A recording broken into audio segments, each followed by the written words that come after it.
అమ్మోరు సోమవారం నుండి శనివారం వరకు రాత్రి 7:30 మీ ఈటీవీలో.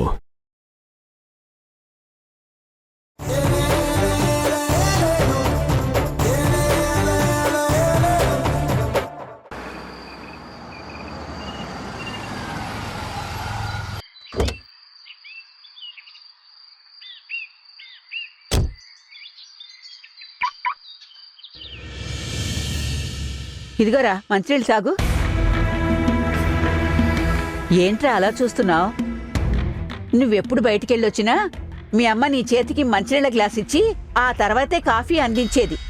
ఆ తర్వాత మీ భార్య మీ అమ్మని పక్కకు నెట్టేసి తను ఆ పని చేసేది.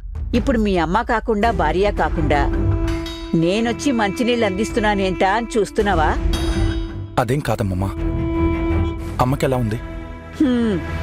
వచ్చి రావడంతోనే ఈ ఇంట్లో తలనొప్పి వ్యవహారాలన్నీ ఏకరువు పెట్టి నిన్నెక్కువ ఇబ్బంది పెట్టలేనురా. నువ్వెళ్ళి ఫ్రెష్ అప్ అయ్యిరా. తినటానికి ఏమైనా పెట్టి కాఫీ ఇస్తాను. ఏమైంది? ఏం లేదు, నువ్వెళ్ళిరా. కాదు, నువ్విలా అంటున్నావంటే ఏదో జరిగే ఉంటుంది. ఏం జరిగింది? జరగడానికి ఏముందిరా? నువ్వేమో మీ అమ్మ గురించి, మీ అమ్మ ఆరోగ్యం గురించి తెగ బెంగ పెట్టేసుకుంటావు. కానీ నీ భార్య దానికి తగ్గట్టే ఉండాలి కదా. మనం ఏమైనా మంచి చెప్పబోతే దానికి కూడా గొడవ చేస్తుంది. ఇక మీ అమ్మ సంగతి అంటావా? ఆరోగ్యం ఎలా ఉన్నా మనసు బావుండాలి కదా. కొన్ని విషయాల్లో అది మింగలేక కక్కలేక మనసులో బాధపడుతూ ఉందిరా. దేని గురించి అమ్మ బాధపడిపోతుంది? నేను వెళ్ళి అమ్మతో మాట్లాడతాను. ఒరే ఒరే ఒరే వద్దురా. నువ్వెళ్ళి మీ అమ్మతో మాట్లాడితే బాగోదురా. ఆ తర్వాత నేనే ఏదో చెప్పానని మీ అమ్మ నాకు చివాట్లు పెడుతుంది. ఇల్లు ప్రశాంతంగా ఉండాలని కోరుకుంటుంది. అనవసరమైన రచ్చెందుకురా? అమ్మమ్మ, ఏదైనా చెప్తే సూటిగా చెప్పు, లేకపోతే చెప్పకుండానే ఉండిపో. ఏంటిది? గోడు వెళ్ళబోసుకుంటున్నట్టు ఏదేదో చెప్తావు, పూర్తిగా ఏదీ చెప్పవు. ఏం చెప్పమంటావురా? నీ భార్య గురించి నీతో చెప్పాలంటే నాకు ఇబ్బందిగా ఉంది. తనకి నీకు ఏమైనా గొడవైందా? చిచి, నాకు తనకి గొడవేమిట్రా? కాకపోతే కోడలుగా చూసుకోవాల్సిన బాధ్యతలు కొన్నుంటాయి కదా, అవి పట్టించుకోవడం లేదు. మీ అమ్మేమో స్వయంగా ఆఫీస్కి సెలవు పెట్టి తనని ఇంటిని కాస్త చూసుకోమంది. అయినా వినకుండా తగుదునమ్మా అని పొద్దున్నే ఆఫీస్కి పరిగెత్తికెళ్ళింది. అసలు పొద్దున్నే ఆఫీస్కి ఎందుకెళ్ళింది? ఆఫీస్కి వెళ్ళొచ్చిన 3-4 గంటల తర్వాత ఎందుకు తిరిగొచ్చింది? ఇవేమీ మాకు తెలీదు. సరే, ఆ సంగతి అట్లా ఉంచితే కనీసం వచ్చిన తర్వాత అయినా పట్టించుకోవాలి కదా. ఇంటికి రాగానే ఇందు వాళ్ళ అత్త, వదిన గారు వాళ్ళు వచ్చున్నారు. వాళ్లతో కూర్చుని కాలక్షేపం చేస్తూ ఉంది.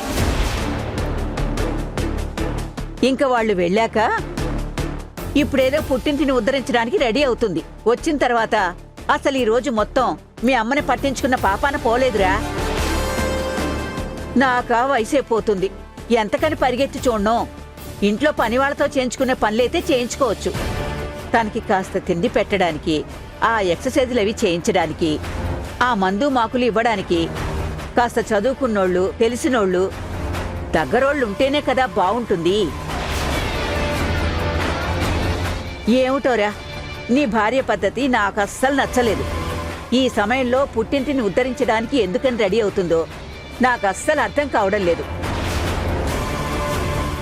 సర్లే, నువ్వు మాత్రం ఏం చేస్తావు? ఆవిడ అసలు ఎవరి మాట లెక్క చేస్తుంది గనక నువ్వు వెళ్ళి స్నానం చేసిరా, టిఫిన్ రెడీ చేస్తాను.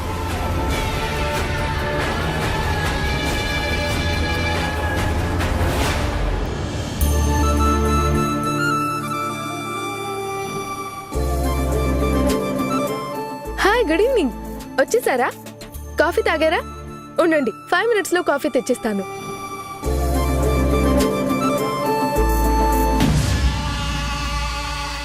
ఎక్కడికి బయలుదేరావు? చిన్న పనుంది, మా ఇంటికి వెళ్ళొస్తాను. నీతులు మాత్రం బానే చెప్తావు, కానీ ఆచరణలోకి వచ్చేసరికి మాత్రం చెప్పిన నీతులు మారిపోతాయి. అవతలి వాళ్ళకి చెప్పడానికి ఒక నీతి, తమరు పాటించడానికి మరొక నీతి. ఏంటో పెద్ద పెద్ద మాటలు మాట్లాడుతున్నారు, ఒక్క ముక్క అర్థమై చావట్లేదు. నేను మీకేం నీతులు చెప్పాను? ఆ నీతులు పాటించకుండా నేనేం చేస్తున్నాను? అదే చేస్తున్నావు. నీ ఫ్యామిలీ ప్రాబ్లంలో ఉంటే ఒకలాగా, నా ఫ్యామిలీ ప్రాబ్లంలో ఉంటే మరొకలాగా బిహేవ్ చేస్తున్నావు. ఏమైంది మీకు? మీరేనా ఇలా మాట్లాడుతుంది? నా ఫ్యామిలీ మీ ఫ్యామిలీ అని విడదీసి మాట్లాడుతున్నారేంటి? పేరుకది నాకు పుట్టినిల్లు, ఇది మెట్టినిల్లు కావచ్చు కానీ రెండు మన కుటుంబాలే. అదే నేను కూడా దాని గురించే చెప్తున్నాను. చెప్పేటందుకే నీతులు, పాటించేందుకు కావు అని. మాటలు మాత్రం చాలా తీయగా ఉంటాయి, చేతలు మాత్రం చాలా చేదుగా ఉంటున్నాయి. ఇప్పుడు చేదు కలిగించేంత పని నేనే చేస్తున్నాను. చెప్పాగా, నీ ఇంటి సమస్యను ఒకలాగా, నా ఇంటి సమస్యను ఒకలాగా చూస్తున్నావని. మళ్ళీ అదే మాట అంటుంటే నాకు అస్సలు నచ్చట్లేదు. మీరు నన్ను హర్ట్ చేయాలని ఆ మాట అంటున్నారో లేకపోతే మనసులో ఇంకేదైనా పెట్టుకొని అలా మాట్లాడుతున్నారో నాకు తెలియదు, కానీ మీరు ఇలా మాట్లాడుతున్నారంటే చాలా హర్టింగ్గా ఉంది. మీ ఇల్లు మా ఇల్లు ఏంటండి? అక్కడో కాపురం ఇక్కడో కాపురం అని వేరు వేరు కాపురాలు కావచ్చేమో గాని రెండు ఒకే కుటుంబం. నేను మళ్ళీ అదే మాట చెప్తున్నాను. ఒకే కుటుంబం అనే మాట మాటలకి మాత్రమే పరిమితం, ఆచరణకు కాదు. నేనేం ఆచరించడం లేదండి. నువ్వేం ఆచరిస్తున్నావు? నేనేం ఆచరించడం లేదో చెప్తే కదా నేను ఆచరిస్తున్నానో లేదో తెలుస్తుంది. నిన్ను ఆఫీస్ కూడా మానేసి ఇంటి పట్టునే ఉండి అమ్మని చూసుకో, ఇంటి బాధ్యతలు చూసుకో అని చెప్పానా లేదా? చూసుకుంటున్నాను కదా. ఏం చూసుకుంటున్నావు? పొద్దున కూడా అమ్మని వదిలేసి ఆఫీస్కి పరిగెట్టుకుంటూ వచ్చావు. ఇప్పుడు నేను ఇంటికి రాగానే మా ఇంటికి వెళ్తానని తయారవుతున్నావు. అమ్మకి బాలేనప్పుడు ఇక్కడే ఉండి చూసుకోవాల్సింది పోయి అంత కొంపలు మునిగిపోయేంత పనే ఉందని మీ ఇంటికి వెళ్తున్నావు. అదే మీ నాన్నకి బాలేనప్పుడు అక్కడే ఉండి కోలుకునేంత వరకు నేను పుట్టింట్లోనే ఉండి చూసుకుంటాను అన్నావు. అప్పుడు నేను కాదనలేదు, ఎందుకంటే కూతురుగా తండ్రిని చూసుకునే బాధ్యత నీకుందని అర్థం చేసుకున్నాను కాబట్టి. కానీ ఇప్పుడు నువ్వు ఇక్కడ మా విషయం వచ్చేసరికి ఆ విషయం నీకు పెద్దదిలా కనపట్టలేదు. మీరు అనవసరంగా ఏదేదో మాట్లాడుతున్నారు. నేనేం ఇప్పుడు మా పుట్టింట్లోనే ఉండిపోవడానికి బయలుదేరడం లేదు. చిన్న పనుంది, వెళ్ళి తిరిగి వచ్చేస్తానని చెప్తున్నాను. నువ్విప్పుడు వెళ్ళడానికి వీల్లేదు. అలా మాట్లాడతారేంటి? చెప్తున్నానుగా, నువ్విప్పుడు వెళ్ళడానికి వీల్లేదు. అలా వెళ్ళావంటే మళ్ళీ తిరిగి రాకు.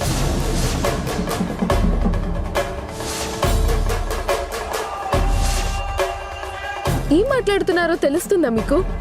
ఆవేశంలో ఎలా పడితే అలా మాట్లాడేస్తారా? మాట జారద్దు చెప్తున్నా. మాట జారడం కాదు, నిజమే చెప్తున్నా. నీకు మెట్టినింటి మీద గౌరవం లేదు, పుట్టింటి కోసం పరిగెడుతున్నావు.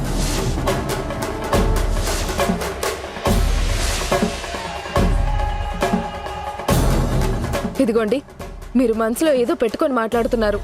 అదేంటో బయటికి కక్కండి, లేకపోతే సైలెంట్ గా ఉండండి. అంతే తప్ప ఇలా మాత్రం మాట్లాడకండి. నాకు అస్సలు నచ్చడం లేదు. నేను మనసులో ఏదో పెట్టుకుని మాట్లాడడం లేదు, మనసులో ఉన్న మాటే బయటికి కక్కుతున్నాను. మా అమ్మకి బాలేదు, ఇంటి పట్టునే ఉండి చూసుకో అన్నప్పుడు చూసుకోకుండా వేరే పనులు పెట్టుకుని పరిగెట్టడం అస్సలు నచ్చలేదు. నువ్వు వెళ్ళడానికి వీల్లేదు, ఇక్కడే ఉండు.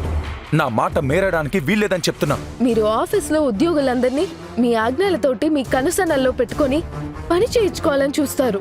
ఆఫీస్లో బాస్గా అది కరెక్టేమో కానీ ఇంట్లో అదే బాసిజంని భర్తగా భార్య మీద చూపించడం కరెక్ట్ కాదు.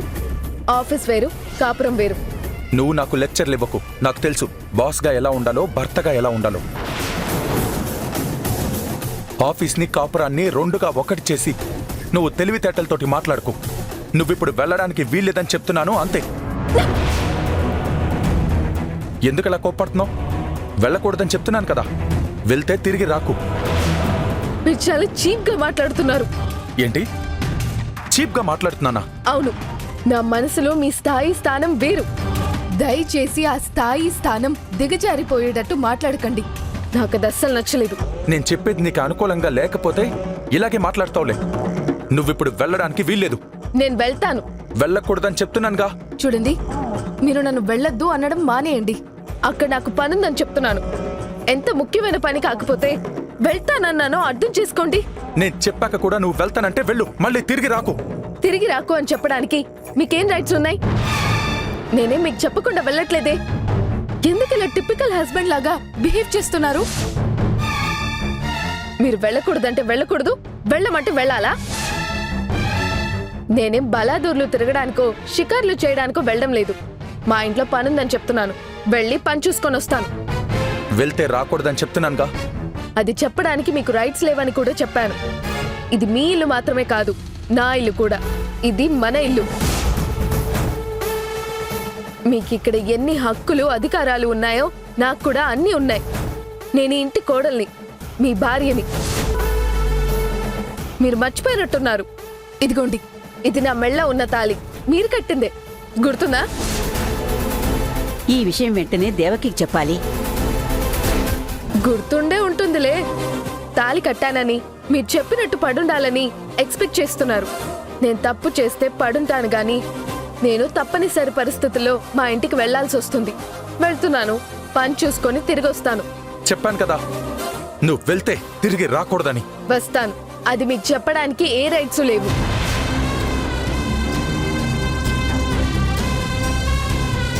దేవకి దేవకి దేవకి అమ్మా ఏమైంది? అలా చంటి పిల్లలా గెంతుతున్నావు? లాటరీలో ₹1,00,00,000 కొట్టేసినట్టు. ఏ కోటేంట్రా వెదవా, లాటరీలో 100 కోట్లు కొట్టినా ఇంత ఆనందం ఉండదు. ఇప్పుడు నాకు ఉత్సాహం ఉరకలేస్తుంది. ఆ ఉత్సాహం ఉరకలేసి ఇలా గెంతావనుకో, ఏ నడుమో పట్టేసిందనుకో, మూలన పడుంటావు.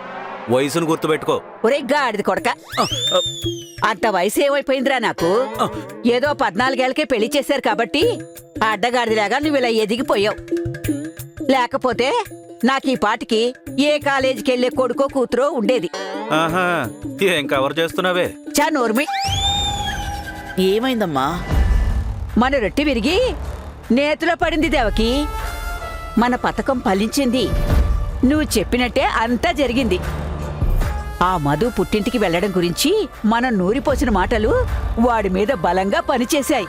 వాడు నిజంగానే నిన్ను పట్టించుకోకుండా పుట్టింటికి బయలుదేరింది అని నువ్వు బాధపడుతున్నావని చెప్పగానే కరెక్ట్గా వాడికి తగలాల్సిన చోట తగిలింది.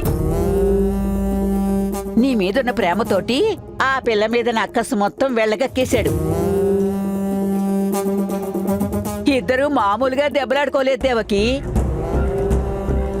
అసలు దాంతో వాడు అంత గొడవ పడతాడని నేనస్సలు ఊహించలేదు.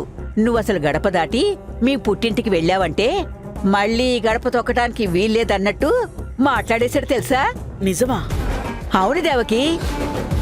వాడా మాట అన్న వెంటనే మధు ఊరుకుంటుందా? నన్ను రావద్దని చెప్పడానికి నువ్వెవరు? నాకు హక్కులున్నాయని వాడి అహాన్ని రెచ్చగొట్టింది. అహం దెబ్బ తిన్నవాడు మామూలుగా ఉంటాడా? వాడు దాని మీద మాటలు దాడి చేశాడు. అది కూడా ఏమాత్రం తగ్గకుండా మాటకి మాట సమాధానం చెప్పి వాడి అహాన్ని ఇంకా ఇంకా రెచ్చగొట్టింది. దాంతోటి ఇద్దరు జుట్లు పట్టుకుని కొట్టుకోలేదే తప్ప అంత గొడవ పడ్డారు. అయినా అది ఆగకుండా పుట్టింటికెళ్ళిపోయింది. దీంతో నందుగాడు వాడి మాట వినకుండా వెళ్ళిందన్న కోపంతో ఆవేశంతో ఊగిపోతున్నాడు. అదింకా ఇంటికి తిరిగొచ్చినా వాళ్ళ మధ్య మాటలుండవు, ఓన్లీ కొట్లాటే. భలే శుభవార్త చెప్పావమ్మా. నేను ఏదైతే ఎదురు చూశానో అదే జరిగింది. నేను ముందే చెప్పానుగా, వీళ్ళ మధ్య ఉన్న చిన్న చిన్న స్పర్ధల్ని పెద్దవి చేశామంటే తెగేదాకా వెళ్ళిపోతుందని. ఇద్దరూ ఆహాలతో కొట్టుకోవడం మొదలు పెడితే అదొక వైపు వీడొక వైపు లాగుతారు. లాగే కొద్దీ వాళ్ల బంధం బలహీనపడుతుంది. అది ఖచ్చితంగా తెగేదాకా అవుతుంది. దీని తర్వాత కూడా మనం చాలా జాగ్రత్తగా నందుకి ఏమేం చెప్పాలో, ఎలా చెప్పాలో అన్ని రకాలుగా చెప్పి వీళ్ల మధ్య ఉన్న గొడవల్ని పెద్దవి చేయాలి. నేనున్నాను కదే. అసలే నాకిలాంటి అవకాశం రాక చాలా కాలం అయిందని ఉవ్విళ్ళు ఊరుతున్నాను. ఇక నేను రెచ్చిపోతాగా. అమ్మ మీ దుర్మార్గం పాడుగాను. అసలు మీరు ఆడవేషాలు వేసుకున్న రాక్షసులు. భార్యాభర్తల మధ్య చిచ్చు పెట్టి ఆ రాక్షస ఆనందం ఏంటే తల్లి కూతుళ్ళిద్దరికీను. మీ ఇద్దరినీ చూస్తుంటే ఆవిడ కడుపున పుట్టినందుకు, నీ తోడ పుట్టినందుకు నా మీద నాకే అసహ్యంగా ఉంది. కానీ ఏం చేస్తాం, నాకు వేరే బ్రతుకు తెరువు తెలియదు. బ్రతకటం కోసం మీలాంటి కుళ్ళు మనుషులతో ఐక్యమయ్యి అలా బ్రతికేస్తున్నాను. కాని మీ దగ్గర చాలా జాగ్రత్తగా ఉండాలి. రేపు నేను పెళ్లి చేసుకుంటే మీరు ఇదే విధంగా నా భార్యకి నాకు మధ్య కూడా చిచ్చుపెట్టి నా కాపురాన్ని కూడా కూల్చేస్తారు. అమ్మో, మీరు చాలా డేంజర్. నీకు మెట్టినింటి మీద గౌరవం లేదు, పుట్టింటి కోసం పరిగెడుతున్నావు. నువ్వు ఇప్పుడు వెళ్ళడానికి వీల్లేదు. అలా వెళ్ళావంటే మళ్ళీ తిరిగి రాకు. ఈయన సడన్ గా ఇలా తయారయ్యారేంటి? ఎందుకు ఇలా మాట్లాడుతున్నారు? సాధారణంగా ఇలా మాట్లాడే మనిషి కాదు. పైగా నాన్నగారంటే ఆయనకి విపరీతమైన గౌరవం. నేను పని మీద పుట్టింటికి వెళ్తున్నానని చెప్తే ఏం పని, ఈ టైంలో ఎందుకు వెళ్లాల్సి వస్తుంది, ఏమైనా ప్రాబ్లమా, నేను తోడు రావాలా అని అడగాల్సిన మనిషి ఇవేమీ అడగకుండా వెళ్ళడానికి వీల్లేదు, వెళ్తే తిరిగి రాకు అన్నాడేంటి? దీని అర్థం ఏంటి? దీని వెనక కొంపతీసే ఆ శకుంతలమ్మ హస్తం ఉందా ఏంటి? నాన్నగారికి క్షమాపణ చెప్పించానన్న కోపంతో మా మధ్య ఇలా చిచ్చు పెడుతుందా? అయినా అయ్యుండొచ్చు. అదే అయ్యుంటుందని ఖచ్చితంగా అనుకోవడానికి లేదు. కానీ ఆయన ప్రవర్తన మాత్రం చాలా హర్టింగ్గా ఉంది.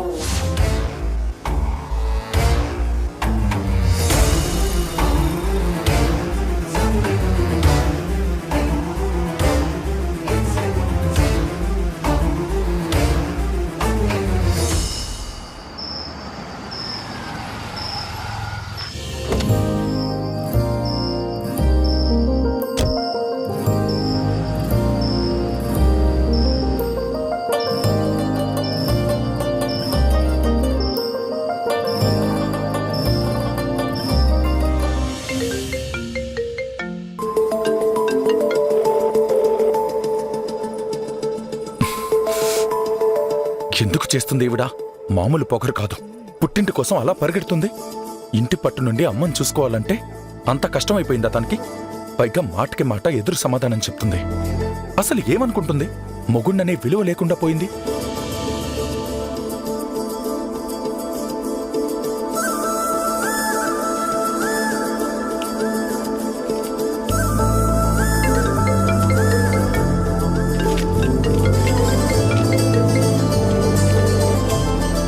వెళ్ళిపోయి మళ్ళీ ఫోన్ డ్రామాలు ఒకటి.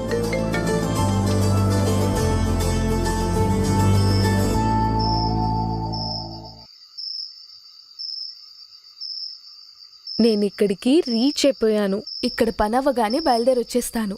ఆ విషయం చెప్దామనే కాల్ చేశాను. తమరు తీలేదు, చూసుకోలేదో తెలీదు. ఈ విషయం చెప్పడానికే కాల్ చేశా.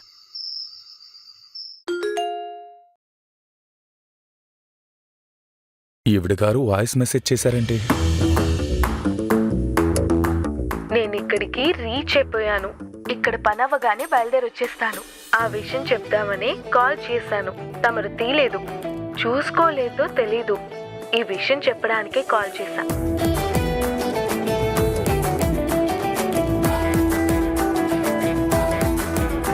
ఈవిడ గారు వస్తే ఏంటి, రాకపోతే ఏంటి? ఈవిడ గారి కోసం ఇక్కడెవరైనా ఏడుస్తూ దిగులు పడుతూ కూర్చున్నారా? ఎవడడిగాడు? ఈవిడ వెళ్ళి అక్కడికి రీచ్ అయిందో లేదో అని పొగరు పట్టి ఎదురు సమాధానం చెప్పి వెళ్ళింది కదా. మళ్ళీ ఈ ఫోన్లు మెసేజ్లు ఏంటి? డ్రామాలు కాకపోతే ఈయన గారు ఖచ్చితంగా కావాలని కాల్ లిఫ్ట్ చేయలేదన్నమాట. వాయిస్ మెసేజ్ పెడితే విన్నారు, ఆన్లైన్లో ఉన్నారు, కానీ ఇంకా రిప్లై ఇవ్వట్లేదు. చూద్దాం.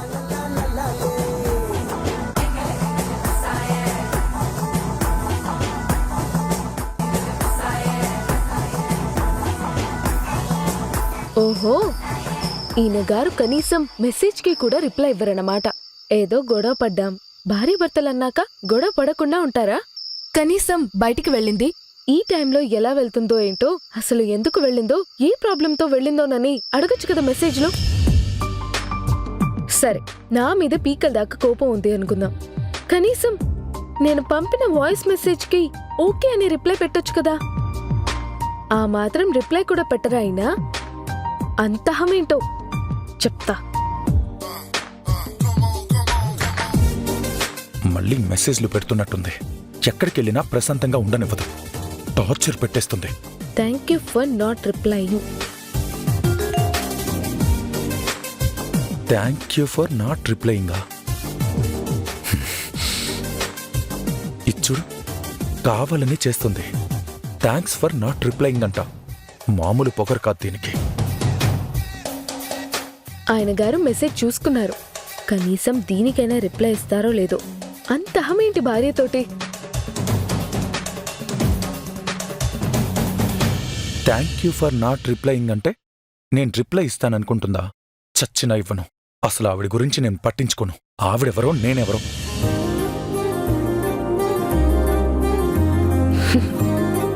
ఈయనింతే.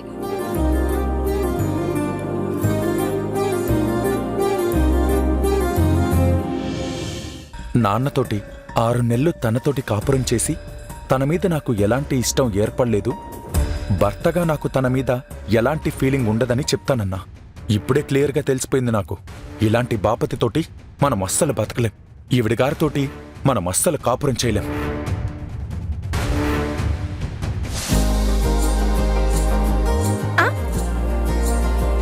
హే మధు అక్క, ఎలా కనిపెట్టేశావే? నీ స్పర్శ నాకు తెలీదా ఏంటి? అమ్మా, మధు అక్క వచ్చింది. నానమ్మా. ఎందుకు అరుస్తావు? నూరుకో అక్క. ఏమిటే మధు, ఈవేళప్పుడొచ్చావు? ఈవేళప్పుడేంటి? నేనేదో అర్ధరాత్రి 12 గంటలకు పక్క రాష్ట్రం నుంచో పరాయి ఊరు నుంచో చివరి బస్ పట్టుకొని ఇంటికొచ్చినట్టు అలా అడుగుతున్నావు. బోర్ కొడుతుంటే సరదాగా మీతో కాసేపు కబుర్లు చెప్దామని వచ్చాను. పెళ్ళైన దానివి నీకు బోర్ కొట్టడం ఏంటక్క? సరదాగా బావని తీసుకొని ఏ ట్యాంక్ బండ్కో ఈ కొత్త సినిమాకో వెళ్ళుంటే సరిపోయి ఉండేది కదా. నిజం చెప్పు, బావతో గొడవపడి వచ్చావు కదా నువ్వు? ఆయనకి సరిగ్గా ఈ టైంకి బోన్ చేయడం అలవాటు. బోన్ చేశారో లేదో. ఉండు, మంచినీళ్ళు తాగు. ఇంత గట్టిగా పొలమారిందేంట్రా? ఎవరు తలుచుకుంటున్నారో? ఇంకెవరో మధునే తలుచుకుని ఉంటుంది.